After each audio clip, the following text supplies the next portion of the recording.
we asked, who am I speaking to? Am I speaking to spirit, extraterrestrial, multidimensional? And the answer always comes back, spirit.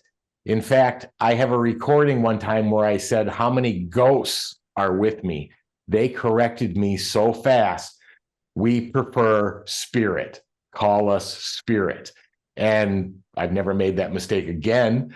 But there are times where, I'll say how many spirits are here, and I'll get numbers, and they'll tell me how many are with me. So the indication, now, do I have absolute certainty of it? No, I don't. But based on the questions asked, the research done, and the answers given, I'm pretty confident that I'm speaking with spirit.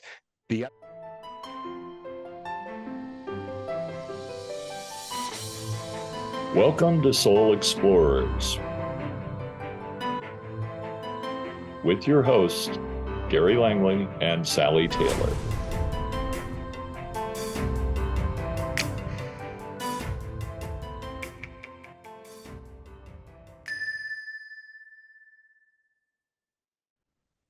Welcome to Soul Explorers. We're your host, Sally Taylor. My name is Gary Langley, and today we have Tony Rathman with us, who has an incredibly new, cutting-edge way of communicating with spirit called Staticom. Tony, welcome to the show. Thank you, Gary, and Sally, thank you as well. It's a pleasure to be here, and I look forward to this discussion on spirit communication. Oh, thank you so much for being with us today, Tony. I, in particular, am very excited about the work that you're doing, because for me, the ability for anyone to see the process that you do and hear the voices that come through, the disembodied voices that come through and respond to you directly, are some of the best evidence that we have that consciousness continues beyond the physical body, and that it exists beyond the physical body. So tell us just a little bit about the processes that you have developed and how you came to them. Well, a few years back, we had some former partners that were researching effective spirit communication. And one of the important things that all of us focused on at that time was that the best way to learn is from those who have already gone down that path. So people like Frederick Jurgensen, Konstantin Radeve. Frederick Jurgensen did multiple press releases on a system that they called direct radio voice. And this system was producing full sentence communication with timing and relevance to the questions that were asked, showing intelligence, and didn't seem to be limited to what most people in the United States, when they hear the word ITC or instrumental transcommunication, they think of a spirit box. Now, nothing against Frank Sumption, who developed and invented the spirit box, but the difference between the two was that a spirit box will scan radio stations up or down the dial at varying speeds. The theory behind it was that spirits would take the fragments of audio that come across from a radio station and manipulate those into new sentences. Well, we looked at that thinking, well, is that really what's happening? How are they doing that? What's the probability that the right pieces of speech would be there when needed for them to rearrange a whole new sentence? The probability and the timing, working audible syllables at the speed of light to reconfigure a sentence seemed a little strange to us. Well, the other concern was that my wife and I built spirit boxes for 12 years. And although we could clear the audio, we could actually reduce the white noise from the words that were coming out. We could never increase the length of the responses we were getting. They were always relatively short. The reason for that, through our research, was that because the radio station broadcast itself disrupts the spirit communication. We realized that spirits did not need audio signal or RF signal at all. All they needed was white noise. So then we turned around and we took the radio out completely, because direct radio voice sat on a vacant frequency of nothing but static sound. We took the radio away through some various tests that we did, one including a sleep machine that had a white noise setting. And sure enough, I got an answer. Not only did I get an answer, but it embedded on the 3-second audio chip in the machine that played the white noise. So my answer repeated every time I played it. Well, so then we went around, we changed the radio to a white noise generator. White noise generator has no audio data whatsoever, no speech, no vocals, no sentences, no words, nothing. And now we are pulling this communication strictly from white noise, and a white noise generator cannot take any signal floating around you at any time. No radio, no satellite, no cell phone, walkie-talkie, nothing. That's how this began. Now, I understand that at one point from a previous interview I was in with you, that you actually perform this method in a Faraday cage or something similar that would block any outside signals. Is that correct? Our former partners, yes, were in a zinc mine 30 feet underground, which would act as a natural Faraday cage, meaning that all radio signal, satellite signal, which does not have the ability to penetrate Earth 30 feet down, would have acted as a natural Faraday cage and blocked any of those signals. Yet through direct radio voice, they were still able to get voices. That is absolutely correct. Wow. So I have a quick question for you then, Sure. because I know historically that a lot of EVP or ITC researchers have used other forms of white noise, like running water or fans or other sources for that white noise. How is what you're doing an improvement on using those kinds of sound sources? Well, it's funny you say that, because one of the things that I was doing prior to getting into the white noise generator and everything I just explained was I was helping a gentleman in California who was claiming he was getting voices out of running water.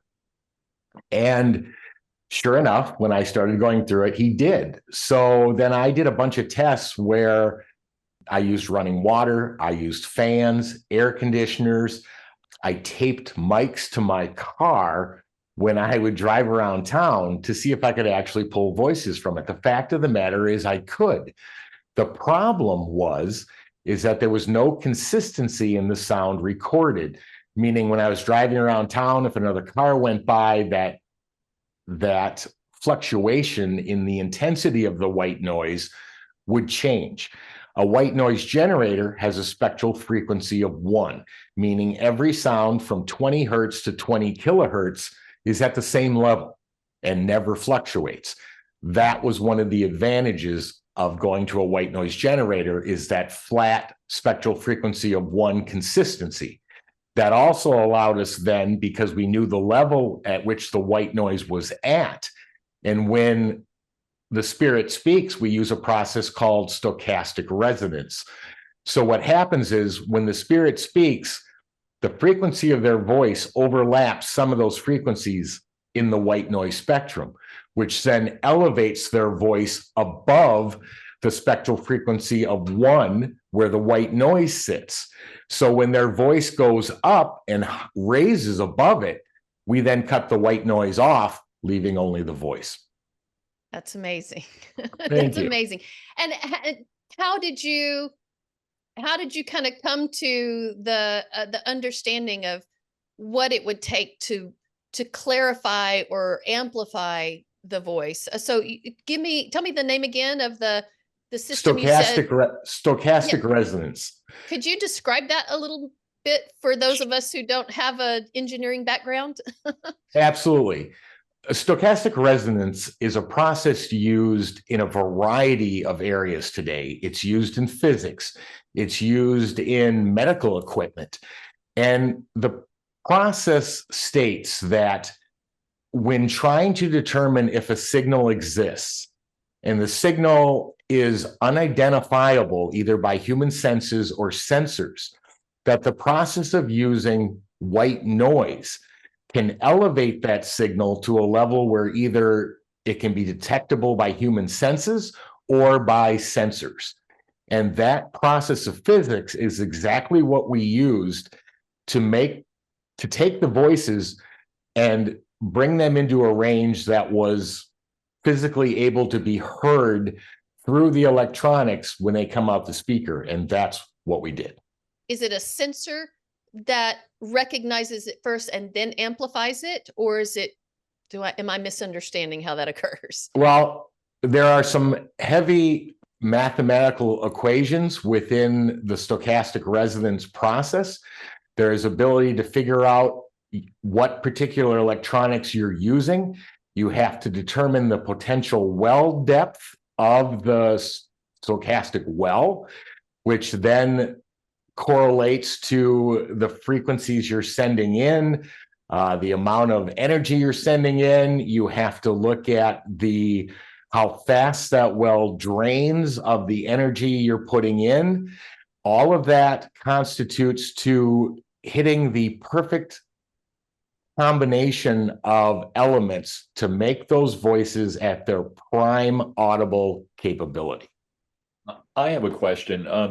Has the other side assisted you at all in refining your process? Without a doubt. In fact, there is a clip that we'll get to later where they did just that. Great. I absolutely agree and believe that they are working with us from their side or from their perspective, from their geography, to help us to be able to do this communication. I've seen that time and time again. Even Konstantin Raudova has showed up for a lot of ITC researchers in really amazing ways. Completely agree. They are looking to help. I mean, if you think about it from a communication standpoint, and the fact that when we are here on Earth, the human body is literally the determining factor that keeps that communication from happening. We can only hear 20 hertz to 20 kilohertz. There are sound frequencies way above and way below that we can't pick up. Our human sight is only visible light. We can't see ultraviolet light. We can't see infrared. So there are more environments that we can't tap into with the human body than there are to the ones that we can. Do they want to communicate? Absolutely they do. And are they there when people reach a certain level in this, that they start giving some information on how to make it better, because they want to communicate just as much as we do. And I think they want us to know that life is eternal, that you don't die when the physical body dies, and that eliminates fear. Absolutely. On the other side of that coin, though, it does eliminate fear. And it's a question that the human race has been asking for 1,000 years. What happens after we die? The funniest part about it, though, to me, is that even with the advances that I've made with which we'll get to, Staticom 3.0, it's amazing how a lot of people just don't pay much attention to it. I mean, I can have a full conversation and people are like, oh, okay, cool.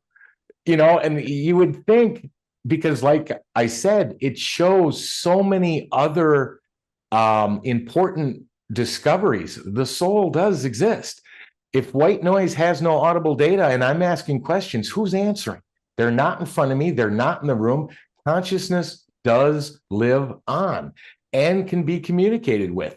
Rathman has been captured multiple times from cell phones to EVP to other electronic devices. In fact, a friend of mine, when we were talking about Staticom 3.0, shared with me, she has a new method of EVP. She shared with me a clip, and the person answering the question she asked about something I asked her to comment on is Radave. And you can hear his voice, you can hear accents in it, you can hear it's incredible. It's incredible stuff. He also made phone calls He to did. a few researchers. I know Mark Macy received calls from him, as well as the woman Sonia Sonia Rinaldi did. Rinaldi. Yeah. he Yeah. received. She didn't believe it at first, so she didn't tell anyone. And then she received another one, and she was prepared to record it at that point. But initially, she was like very skeptical because they were so clear. They were just like you Right. and I talking here. So Yeah. I have a quick question about maybe what you've experienced. It's kind of my assertion that disembodied individuals are speaking around us all the time, and we just don't hear it. It's just not available to our senses. And so I'm curious if you ever have felt like you were just eavesdropping on a conversation that didn't even have anything to do with you. Has that Without a occurred? doubt, that was one of the first things that we noticed. It is literally a method of spiritual eavesdropping, and that's the term we use. But you can flip it on, not say a word, and they're talking to each other, and you can just sit and listen. Different voices come in and out. Sometimes you can hear them asking a question to one another, then you hear the response. How exactly that works, we can't yet answer. We know that we're getting the voices. We know that the voices are not coming from any medium that we're using. We know that those voices are around us all the time. And even though we can't hear them, they can hear us. It's no different than radio waves floating around your head right now, right at this moment. But do you hear music or talking? No, because you don't have the radio to interpret the signal to an audible format your senses can pick up. But it is the same principle completely. And this is just this brings up the point that this is what mediums and people that do communicate, they're just tuned a little differently to be able to receive. And I've received clairaudient messages that actually have saved my life on more than one occasion. So it's a matter of tuning into that, I think. And I do think we all have that ability on some level. Completely agree. The fact that electronics, and that was stated by scientists many, many years ago, that with the advancement of electronics, we'll get to be able to communicate in a method that isn't available back when they said it. But for a mediumship ability, it is their own porousness to receive those signals outside of electronic equipment that allows them to get that information and to share it. So completely agree with that, Gary, and we believe that's how it works. The other question we always get asked is, well, how do you believe that works? Well, we follow what's called analytic idealism, and what that basically states is that consciousness is the ontological primitive, meaning the one standard of life. It's there before you're on Earth as human. It's there after you leave Earth. And we believe that you are a subset of universal consciousness in the afterlife, and you get sort of your own self abilities and self-deciding factors as being human. But when you pass back over, everything you learned, everything you gained, all the growing spiritually that you did returns to universal consciousness and becomes a collective therein. So the answers that we're getting, even though they're individual consciousness, they still have the ability to that collective consciousness and can literally answer almost any question you ask.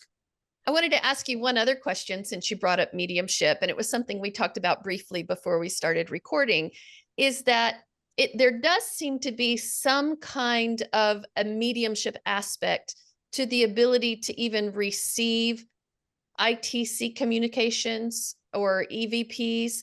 We know that Marcello Bacci, who was the well-known Italian ITC receiver, his mediumship seemed to be an important aspect to the voices that he was able to receive through his radio, to the point that they could even take out the tubes from the radio and it still worked.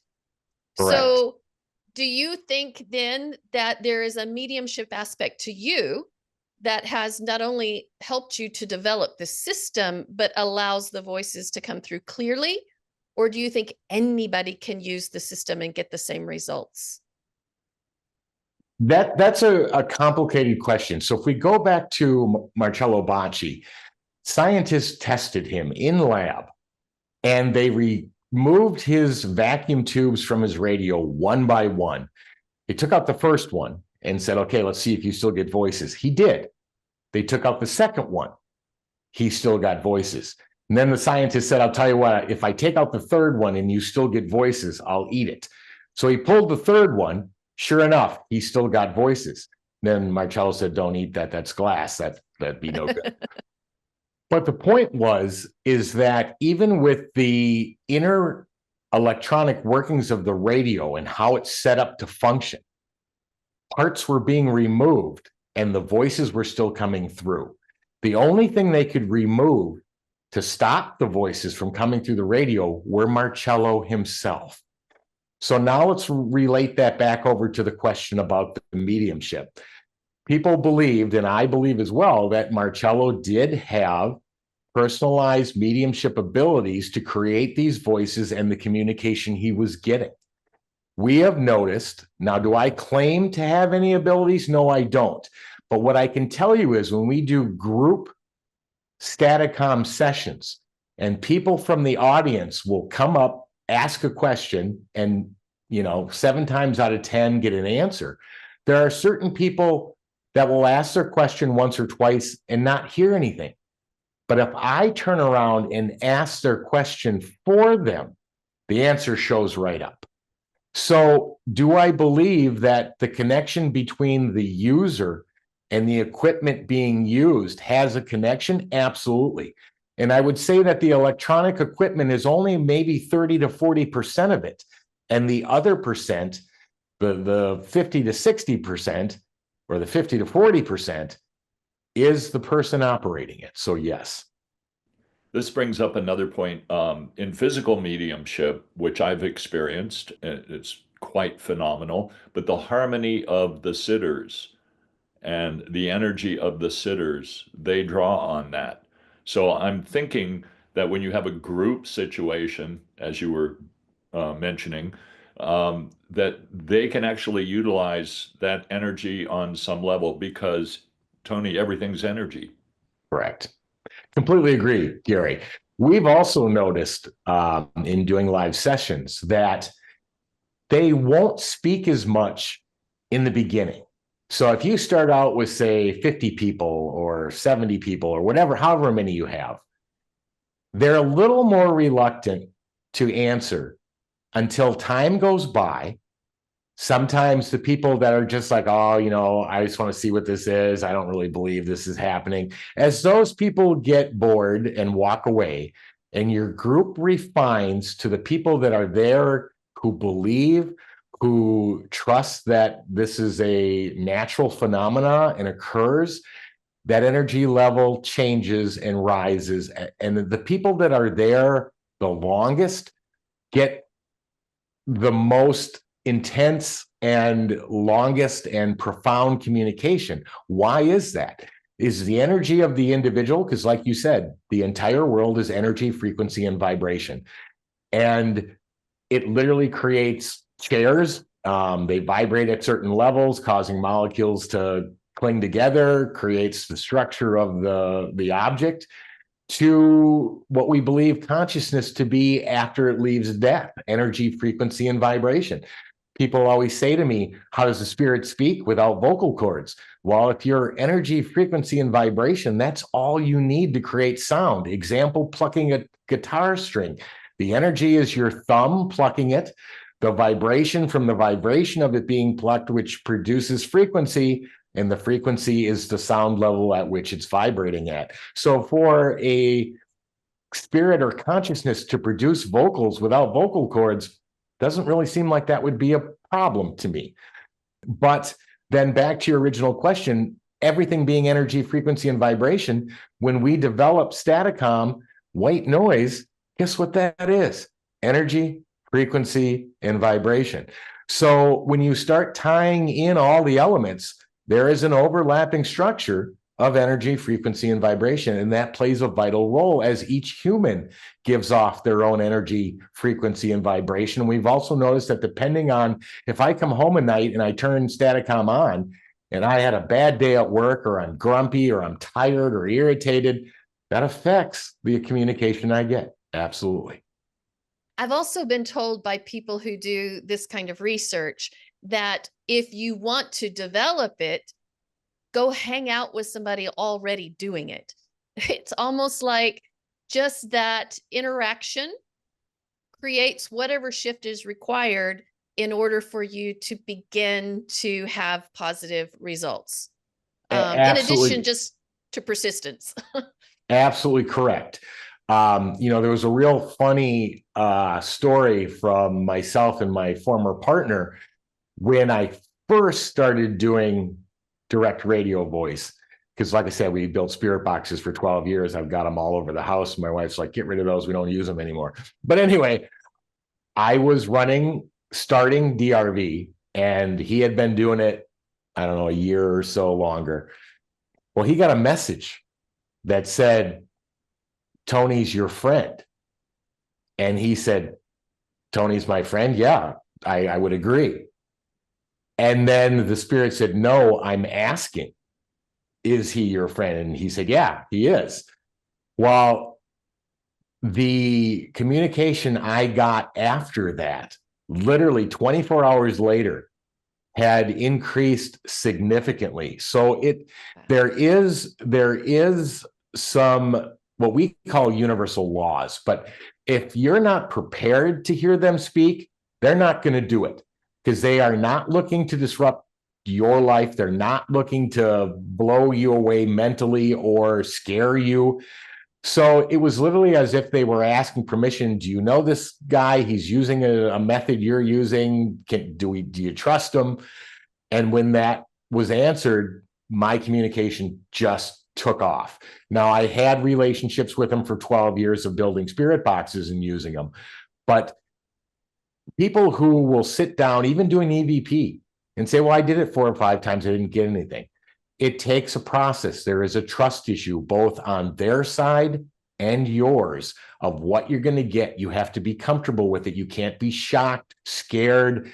They have to know that you can handle it. And I think there has to be a level of dedication, because they don't want to waste their time. If you're going to go, I quit. You are absolutely correct. I mean, we've been doing this now for 15 years and haven't stopped and don't plan to stop. But yes, that time, that interaction, them knowing what you're doing, because they can see you, they can hear you, they can see you, they know what you're doing. You can ask a question. Hey, at last week at noon on a Saturday, I made some comment to spirit. What was that comment? Boom. They will know and repeat what you said. But that's all based on trust. That doesn't happen the first time you sit down and try communication. That takes time. This brings up another question for me with Sure. regard to it. Obviously, we're convinced you're preaching to the choir here with what's possible, but we do, as humans in a physical body, have a problem of knowing who it is we're talking to. Have you asked spirit any questions that help you to resolve the level of individuals that you're speaking with? I mean, I know some people who've played around with EVP that did get scared off of it because they got rather negative responses. And I would presume that's not commonly the case for you.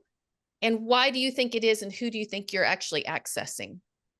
Well, the absolute bottom line, because we can't see them, we are dealing with audio only, literally states that we don't know. We don't. Now, Have we asked the research questions to determine or at least receive some audible answers to give us a better indication? We asked, who am I speaking to? Am I speaking to spirit, extraterrestrial, multidimensional? And the answer always comes back, spirit. In fact, I have a recording one time where I said, how many ghosts are with me? They corrected me so fast. We prefer spirit. Call us spirit. And I've never made that mistake again. But there are times where, I'll say how many spirits are here, and I'll get numbers, and they'll tell me how many are with me. So the indication, now, do I have absolute certainty of it? No, I don't.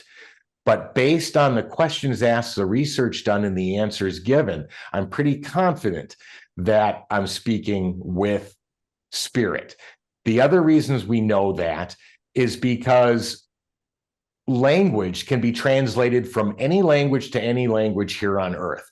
You can take Chinese, Japanese, any language, German, and because we all live in the same environment, on the same planet, interact with the same things, bowls, chairs, radios, you can find out what the terminology is for that, and then you can translate it over.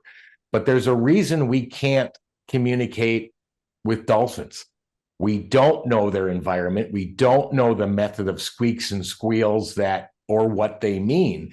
Therefore, it can't be translated. So people always say, well, are you speaking to extraterrestrials? Does that ability, could it be there? Of course it could. But unless they live here and understand our language, our objects, our environment, they wouldn't necessarily be able to just translate unless they have some ability or communication that we're not aware of. But it would be difficult to translate into English if you're not familiar with the environment, the surrounding, and the objects in it. So that's another reason we believe that the majority of communication is from spirit or consciousness. I think on the whole, they're not out to deceive. What Right. would be the purpose to say, oh, no, I'm a spirit, not an extraterrestrial? Why? What would be the purpose of that?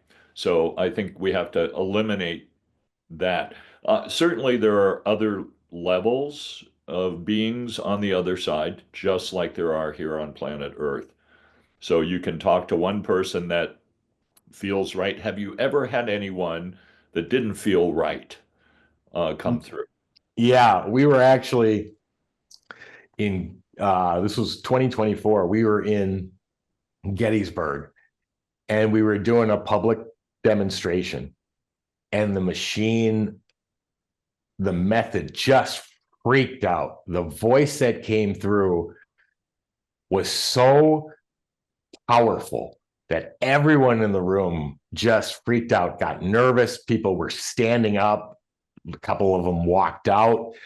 The energy level was 180-degree different than all the energy we had experienced for the first hour that we were doing it. When the voice finally stopped speaking, we shut it off. Everybody got up, left the room. We communicated, but this was something unusual. And it was an energy level attached to it that was not the normal day-to-day.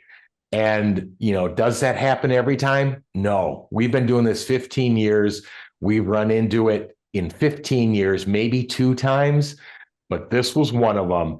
And we took a break, then turned it back on, and everything was fine then after that. But whatever this was, and I don't want to use terminology, I don't want to say it was demonic, but it was 180-degree different from the ones we were communicating with, and it was not pleasant. Yeah, just like here on the planet, I mean, we encounter people and we immediately know we don't want to be around that energy, or we feel attracted to them and say, I want this person to be a friend, Correct. Right. And it's the same, and people say, well, can't you adjust the frequency to only get higher spirits? It doesn't work like that. Even with the range of frequencies within broadband white noise, people say to us, well, what frequency do they speak at? They're all over the boards. Even within the same sentence, it can vary from 100 to 6,000 within the same sentence, which is why we use broadband white noise, because it's every frequency the human ear can hear. What I have looked into with ITC research is when that kind of a negative experience does occur, the solution is to simply not interact, shut it off, walk away, don't respond, and they give up. Yeah, well, I it mean, seems to be the case. it's the easiest way to temporarily get around it. We believe that they are not bound to time or space. So years could go by, which to you and I would seem like, yep, that took care of it. It's gone. That's a blink of an eye to them.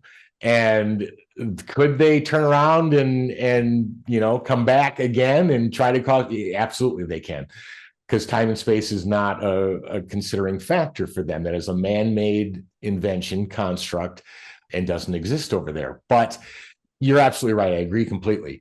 To not interact with it and pretend it didn't happen and stop. Yes, agreed to that completely. Yeah. Well, do you find that your intention has an impact on it as well? That your personal intention about what you will receive or who you want to interact with? Can you ask for someone specifically and they show up? To answer that question, yes, you can. Now, my intentions in doing it play a role that I cannot even explain. There is nothing I can hide from them. And then people say, well, can they read your mind? Well, in a sense, it's not mind reading, but it is the transfer of information from me being a disembodied part of universal consciousness, and my thoughts, my actions are still connected to it. And they can relay that information and absorb that information. But who I am, what my intentions are, can't be hidden from them. So if I'm in this thinking, okay, well, I'm going to catch a fantastic voice and I'm going to plaster it all over social media and try to gain popularity, guess what? They're going to know that. And chances are they're not going to give you much communication because they know that's what your purpose is.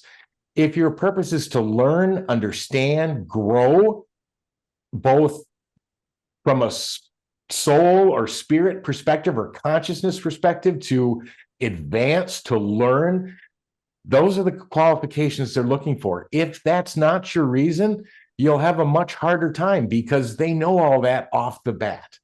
Yeah. But I would also add, Sally mentioned intention, and that's what most mediums will do before a sitting is a prayer, they call it. That's a word, but they're setting an intention for the highest good.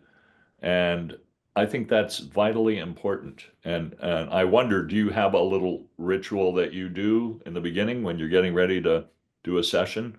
yeah, it's very short. And over 15 years, we used to do it all the time. As time went on, we did it less and less because as that connection grows, we flip the machine on and boom, they are right there. But we do check a couple of things. What's my emotional state? Am I tired? Am I angry? And I mentioned this before. That all plays a huge effect. If I'm upset or angry, forget it. Don't even turn it on because they don't want to deal with that either. And, if I'm trying to adjust frequencies and get it dialed in and I'm frustrated to begin with, don't even bother wasting their time or mine because it's not going to happen. But all those factors are vitally important to making a successful connection and getting the best communication you can get. So maybe we should take this opportunity then to look at some examples of the Sure. types of information that comes through. Do you want to tell me a specific one you'd like to have me pull up? Yeah, we're gonna play some examples from 3 different devices. The one we're going to start with was the direct radio voice. And so I believe that one's called DRV Bocce or Bocce DRV, something like that. Okay. But let's start with that one. Go ahead and play it and we'll talk about it after. Sure. Marcello, can you see us? Yes. Thank you.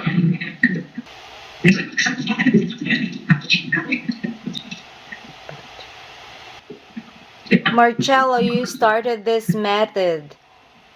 It's working. Can you please try to communicate with us?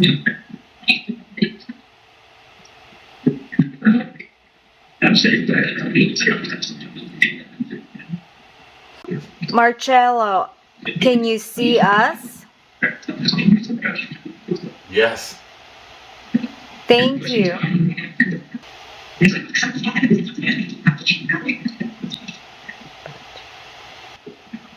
Marcello, you started this method. It's working. Can you please try to communicate with us?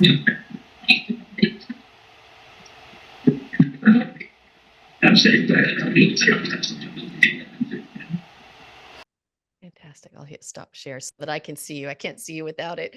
That's amazing. I could hear but where it said Bocce coming, but of course the last phrase was the clearest. Correct. How much do you have to kind of develop your ear for this? A little bit. You know, when there's times we'll go play clips for people, and I was surprised like a year or two ago to hear people say to me, I don't know what you think you're hearing, but I don't hear anything. So there is some ear training. I mean, I remember hearing my first EVP, and I knew it didn't sound like it was supposed to, but I couldn't hear the words 15 years ago when I first started. Then as time went on, yes, there is some training to the ear to understand, because they speak differently. They put pauses in between words that you wouldn't expect. They are pauses between sentence structure that normally words get divided in strange ways. But yes, there is some training to the ear. That was the one clip from DRV that was the clearest we ever got in the year we ran it before we upgraded to Staticom 2.0. But we didn't get many more to that level of clarity with DRV. Your own frequency has to adjust to hear clearly. Would you say that's a factor? I would say that absolutely is a factor. It's training, it's understanding. Spirits speak so fast. And again, that has to do with the energy, frequency, vibration. Staticom slows down live white noise to 50% of speed, meaning that we're cutting the speed in half constantly to be able to vocally or audibly pick up the vocals that they're displaying. But that learning factor in having your ear, your mind comprehend what you're hearing, once you get there, then you never struggle with it again. And that is why I'll be like, oh, they said this. And people are like, I don't even know what I heard. And, so is there adjustment? Absolutely there is. And I love that you bring up that this process automatically slows it down. The first EVP that I was ever aware of getting was just this funny little blip in a recording that I was doing. And I'm like, well, what is that? And when I put it into, an audio program and slowed it down, that's when the words became clear. But I did also, with regard to Gary's comment about your own frequency, your own ability to hear, I think that can sometimes come naturally to you, and it can sometimes be developed. With that EVP that I received, I shared it with other people to say, do you hear what I hear? It was so clear. And some people could tell me what it said without any prompting from me, without seeing any, typed wording in front of it. Right. They just heard it. And then other people were like, no, I don't hear anything. Or I Right. could tell them, this is what I hear. It seems so clear. Do you hear this? Maybe. Right. Yeah. It's funny, but that, I don't know if that says, determines what path maybe people are on, or, what, I don't know. I don't know what it means, but I know there are individual differences to who can hear certain stuff and who says, I don't even know what you're talking about. You're telling me you're hearing this word. I hear beeps, clicks, and what gurgling sounds, and there's no vocal there. I'm like, yeah, there is. Yeah. Well, and that's the thing. So like one of the things that surprised me, I say it surprised me, perhaps it didn't. So with this EVP that I was talking about that I received unexpectedly, I shared it with family members initially. And we have a kind of a mix of abilities within my family. And by that, I mean just physical 3D world abilities. I have some very bright, intelligent sisters that I shared it with. They didn't hear it. They really couldn't quite make it out. I have a sister who is deaf in one ear and has learning disabilities, and she heard it clearly right off the bat. Wow. No question, didn't have to help her out. That to me was a really interesting sort of exploration into hearing and not hearing. And Absolutely. that it has nothing to do with your intelligence. It has nothing to do with even maybe your physical hearing ability. Because Right. like I said, my sister was half deaf, but she heard it clearly. Right. Yeah. So There's a lot of anomalies in the way that the process works. And the hardest part for us to determine which direction to go is the fact that we don't actually know most of the variables in the equation that we're working with. The only ones we know are on the side that of our physical sentence. Okay, now I can hear the voice. Now I can't. Here's the frequencies it's coming in at. Here's where I'm hearing it. But what happens before that, we don't know. It's like a wide receiver on a football team. You know, they do the snap, he runs and he's running downfield. And when he looks over that shoulder, that ball's right in front of his face. He grabs it and he runs. That's the portion that we get involved in. Who threw it, what direction it came from, at what speed was it thrown at, what was the, we don't know any of that. And those are the other variables to this process that we don't know enough about yet to figure out. We know that the voice is there, we grab it, we make it audible to our senses, we comprehend what was said, and we respond back. That is the area that we can function in. right. Well, and what I find is really intriguing about your process is that it does make it audible to a much wider range of people, not just people who are practiced at listening to ITC voices. Correct. And that was one of the biggest complaints of ITC. First was using a radio, because scientists would say, come on, you're using a device to facilitate speech to the other side, but the device itself creates speech from waves within the atmosphere that we're transmitting. You get a voice and you're trying to tell me you're speaking to the other side. Now, granted, I know they work because I built them for 12 years, but that is a scientifically structured statement that is hard to work around using a radio, because that's what it does.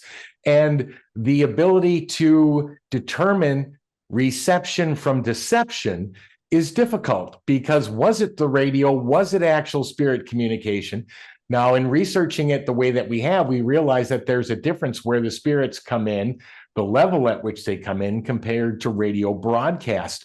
But removing the radio helped eliminate that we know it's not any signal floating in the atmosphere. And where these voices are coming from, we don't know, but they are there, they are responding, and they shouldn't be there. Should we take a look at another example? Sure. Yes. Pick any Which of the one? Staticom 2.0. So this is the upgrade from DRV to Staticom. The radio's now been removed. And one of the things that you're probably going to notice is, because that DRV clip was literally the highlight reel for us of DRV, best response we ever got, the first thing you're going to say is, well, I don't really hear much difference between DRV and Staticom 2.0. Well, because the advancement wasn't necessarily in the clarity, the advancement was in the amount of clarity we received. So we would get these, once every time we turned it on, rather than once every 2 months. So that was the advancement made, as well as some other things, but that was one of them. Now, Tony, Okay. you're at Staticom 3.0 now, correct? Correct. And have you noticed a big change in? Oh yeah, when we get to those clips, you'll see the difference. Okay. Okay, Let's go ahead and play this one then. How do you hear me speak?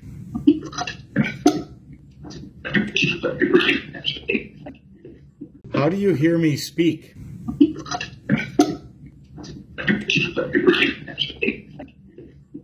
Really nice. Really So, good. direct answer with timing and relevance and intelligence to the question I asked. But what I wanted to know was when I'm speaking, because I'm not broadcasting my voice, it's not going through mics, it's not being transmitted into some sort of electronic wave to be picked up elsewhere. The only transmission is from my vocal cords, sending a signal into the atmosphere, which will dissipate within maybe 100, 200 feet. Then the next question is, if they don't have human body, when another human within 100, 200 feet, their follicles in their ears are going to vibrate, which sends it to a liquid center of the ear, which then pulsates against the brain to detect it as speech and determine it. If I'm speaking and sending out a sound wave and they, as spirit or consciousness, don't have human ears, how are they hearing me speak? There's your answer. We call it death, which I think is just a simple way of clarifying we're not embodied anymore. Energy of the mind, that's the thing. So they're not hearing me speak. They are catching my thought process.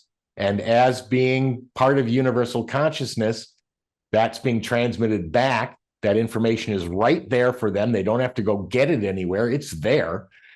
And they can determine what I'm asking without hearing me physically say it, which is why in our years of EVP work, the answer would show up on the recorder before I even finished asking the question. So is there a microphone that is also being used in this process, or is it purely through the machine itself? It is a closed circuit system. It is purely within the system functionality of itself.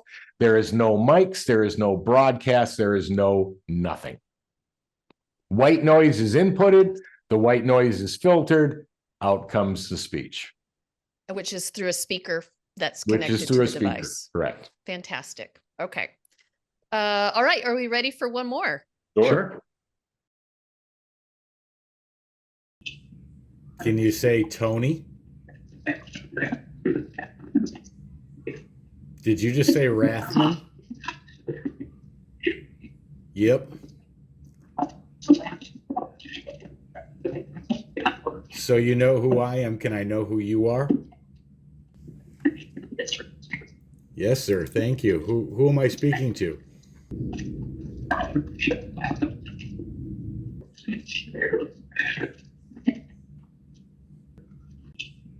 Can you say Tony? Did you just say Rathman? Yep. So you know who I am. Can I know who you are? Yes, sir. Thank you. Who am I speaking to?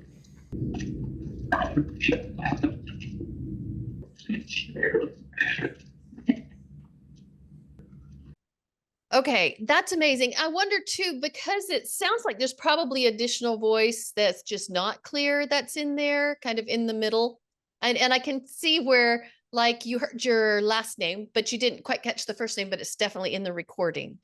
Right. So it's easy to see that in real time, there can be bits or parts that are not fully clear that where they are speaking, but also bits where you respond to them and say it in real time. So you Yeah, and the other know thing that to here.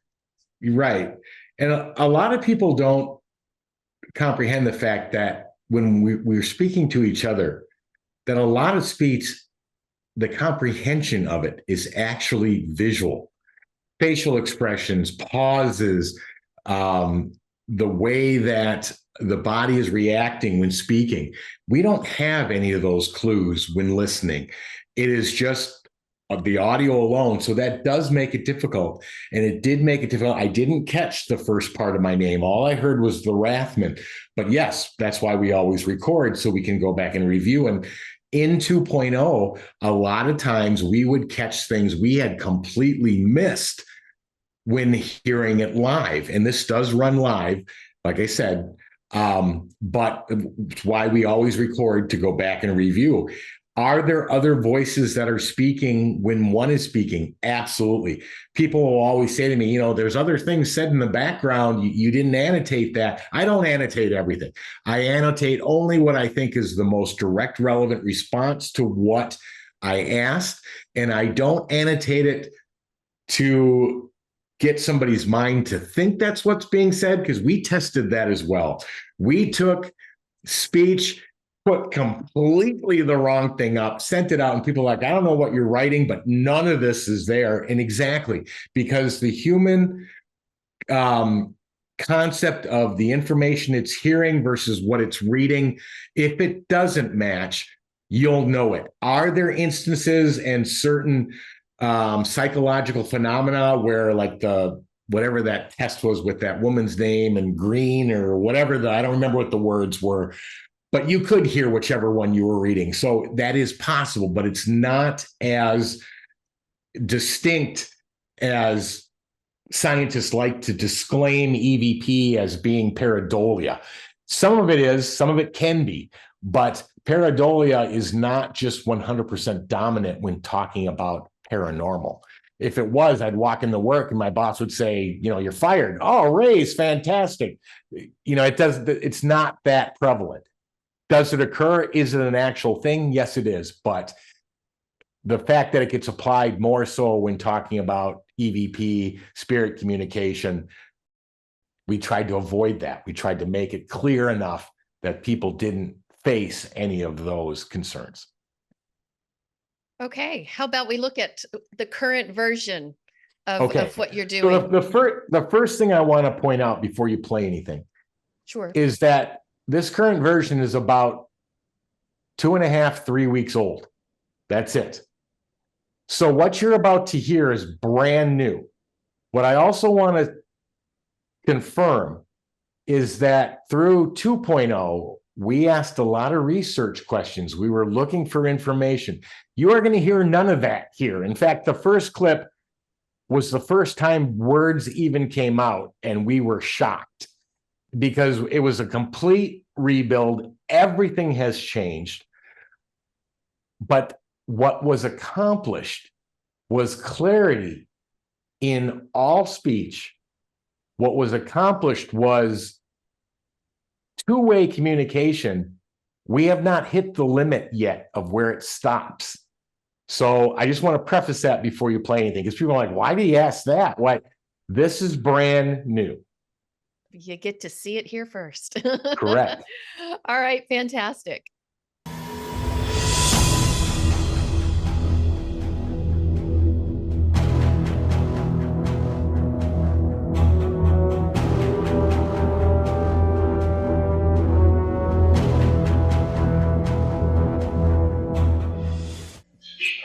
Speaker.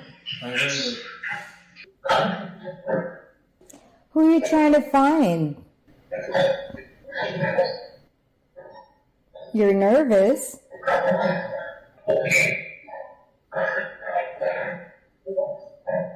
What? Right there. Yeah.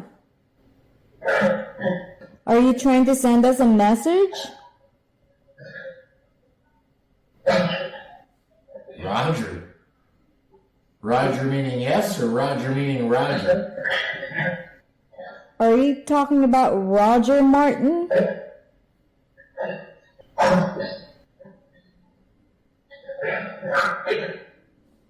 Yes, Martin.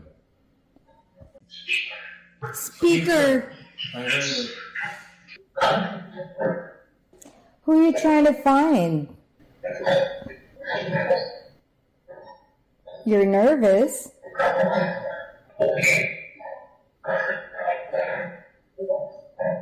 What? Right there. Yeah. Are you trying to send us a message? Roger. Roger meaning yes or Roger meaning Roger? Are you talking about Roger Martin?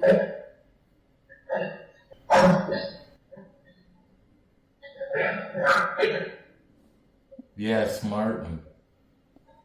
That's I was amazing. in the process of still putting in changes, upgrades, coding, and the voices just appeared and they started talking, and my wife started talking back.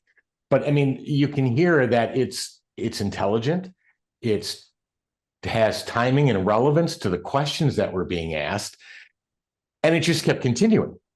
And so as we, like I said, it's only weeks old, but that was not done in the DRV or the 2.0. Now the 2.0 would do it occasionally, but we couldn't figure out why we'd go days or sometimes a week or two before it would come back. So far, we haven't lost it. We flip it on and it's there. So in the next one, I mean, they mentioned a friend of ours. They were trying to get him a message. Now, granted, I'm still building this thing, so I wasn't prepared to really research what they were asking or ask scientific questions. And you won't hear any scientific research questions in any of the next couple we're going to play, but you will hear the improvements. So the next one, I think my wife told me she wasn't feeling well, and I was working on it again, which I do every single night. And they gave me an answer to something. I didn't know what the word was. I literally had to look it up. And when I looked it up, sure enough, the answer they gave me was an answer to the question that I asked, but I didn't even know it at the time. Very good. I knew what they were saying when I watched this the first time, but let's share it and let people see what they hear. And this is really, to me, amazing. The clarity. And it almost sounded like two people talking to you in the last one, potentially. There can be anywhere from 2 to, we've had up to 300, which makes it really hard to hear. I can imagine. Okay, let's hit share.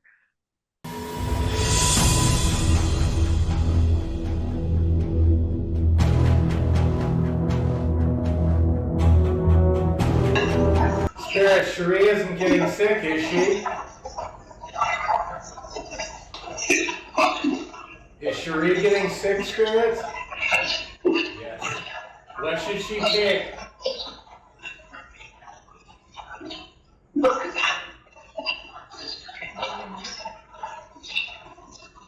Who created Staticom?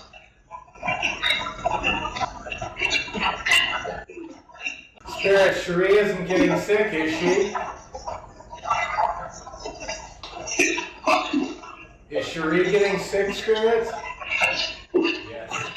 What should she take?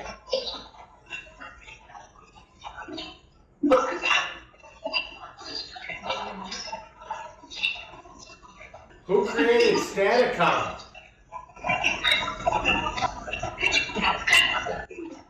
Did she end up taking Percodan? No. Percodan is a prescription strength, high level pain reliever. Right. I think she took some flu medicine or something and she was better. Okay. But it was just so funny because she didn't say I'm sick. She said I'm in pain. And I remember saying that. And when I realized what Percodan was, when I looked it up, I'm like, oh my God, this is accurate. And that was one of the things we've been able to determine over the last couple of years of research, is that about 94% of the information we receive, if we can research it, it's 100% true. And that to us is incredible, which is why my wife and I are, as we continue to develop 3.0, want to use it for cold cases. Because there is nothing worse than somebody grieving over a lost loved one, but when they don't know what happened, if Staticom 3.0 can answer some of those questions, we want to be able to help answer those. All right. Shall we try another one? Absolutely.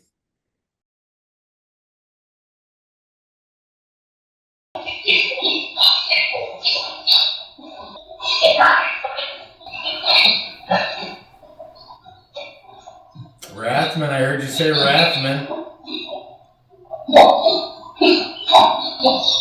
Yes. What did you want to say to Roger? It's Tony.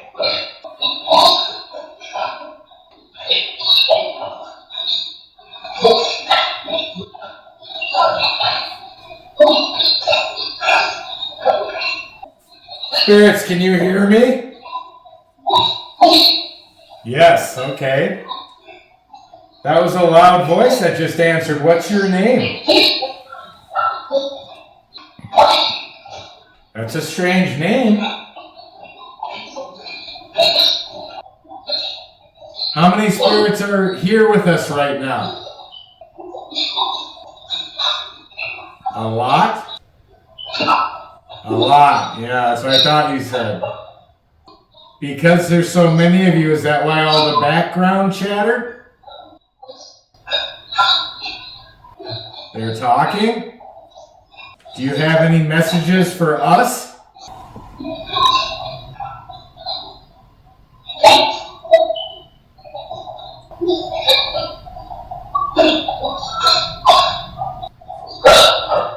Rathman, I heard that.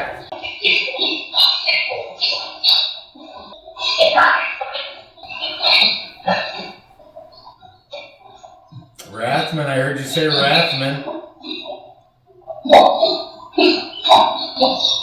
Yes. What did you want to say to Roger? It's Tony.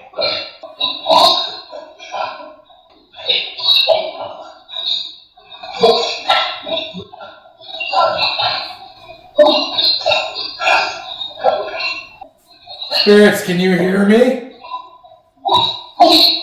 Yes, okay. That was a loud voice that just answered. What's your name? That's a strange name. How many spirits are here with us right now?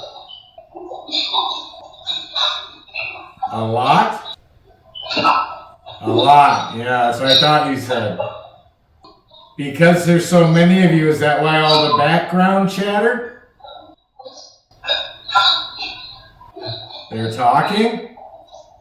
Do you have any messages for us?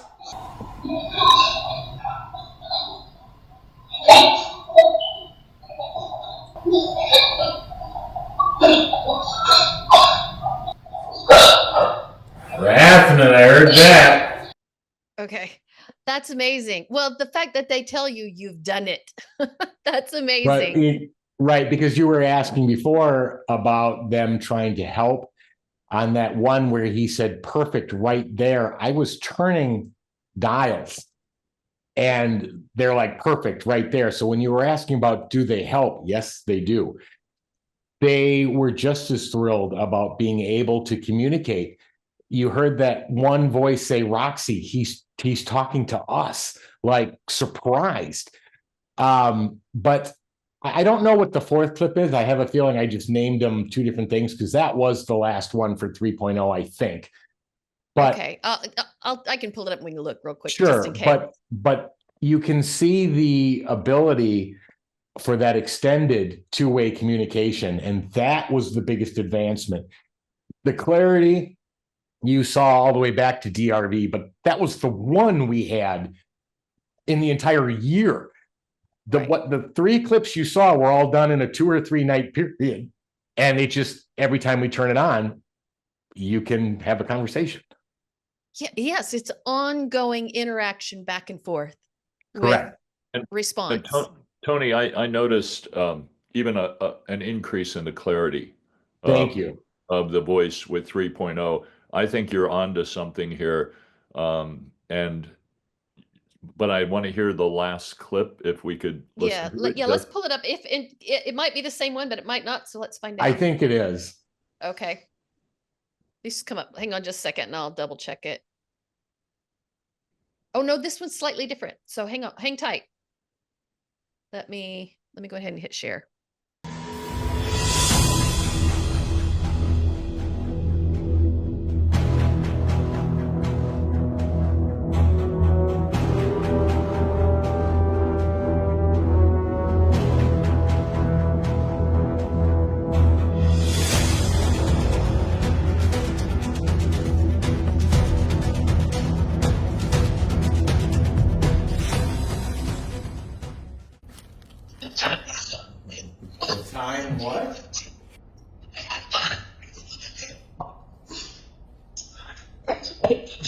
I can hear you when you whisper, you know that, right?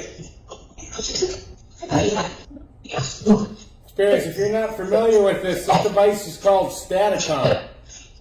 If you heard me say Staticom. That's better. Now, can you say Staticom for me, please?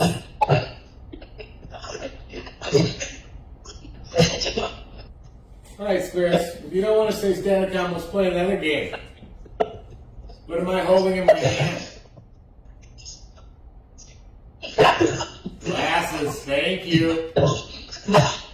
Thank you very much. How about pineapple? Can you say pineapple? Oh, perfect, thank you. How come you can't say Staticom like that? It's one word. It's one word, Staticom. Have you not been able to talk to humans before? If you can hear me, spirits, say elephant.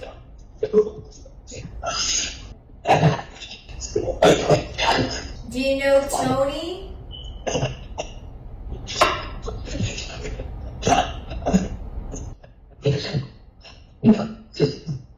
It's me. If we use this device to help cold cases, will you answer the questions? Yeah, sure. You bet. Thank you. That will help. That'll help a lot.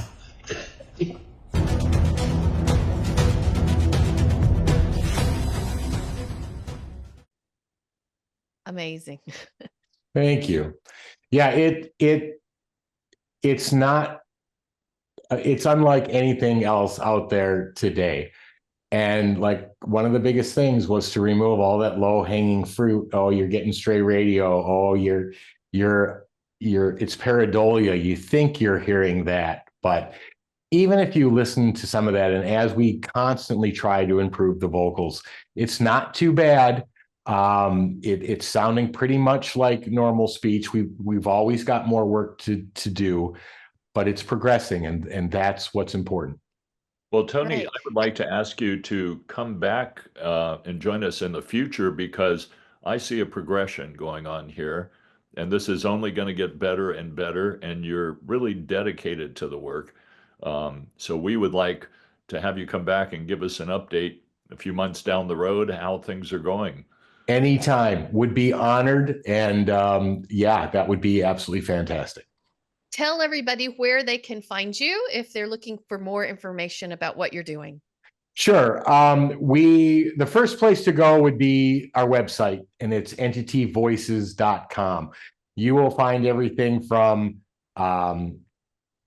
ghost hunts that we've done over the 15 years to, of course, a large section of Staticom. Staticom's taken over a lot of the website.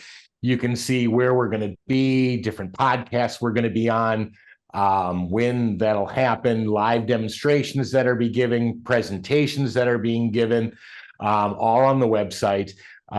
There's also information about new podcasts we're doing on ITC. The other place is on YouTube. If you just want to see more clips through from DRV to Staticom, the various versions, if you go to YouTube, just type in Staticom, the page will come right up. Also can be found on Facebook under Tony Rathman. That allows you to see what's going on, tests we've done, and progress we're making, events we're doing, and all sorts of other stuff.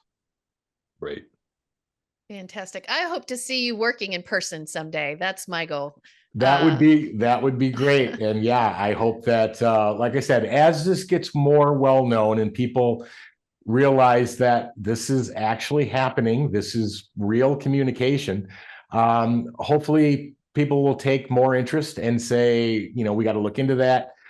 Still waiting for science to take a look at it from the existence of consciousness beyond death, because there are clear answers right here. And I'll share a quick story with you. We had Dr. Melvin Morse on, and he was talking about the scientists and the doctors would deny anything until they all went to the bar afterwards. And then they were sharing their experiences. right, which differ from their philosophical aspect of how they present it. So yeah, so true.